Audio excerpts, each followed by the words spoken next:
Okay, we're coming at you with the Pop Mystery unboxing. And oh my goodness, I love this collection so much and I cannot wait to use it. So this one is called Magical Boo.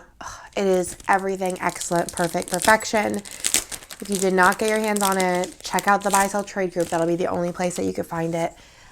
It's just so stinking good. Exclusive art along with Pop Mysteries are always going to be exclusive, and I am just obsessed with this collection. I think it's going to look so good with purples, oranges, blacks, hollow, silver.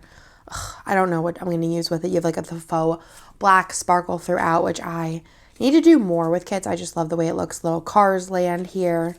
So it kind of has like Disneyland, but also could be Disney World vibes to it.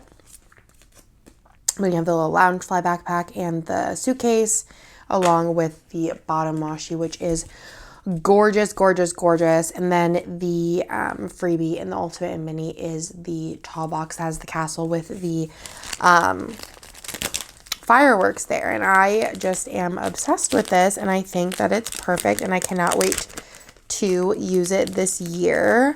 I hope y'all love it. Y'all got like a little sneak of it, so that I think y'all are obsessed. And then you have the mini kit, and then let me show you the add-on options. So those were the label 2, label 3, as well as doodle, magical doodle, fashion, functional, and ombre. And then that is the whole kit and caboodle, and that is Magical Boo. And I hope y'all like it, and I will talk to you in my next video.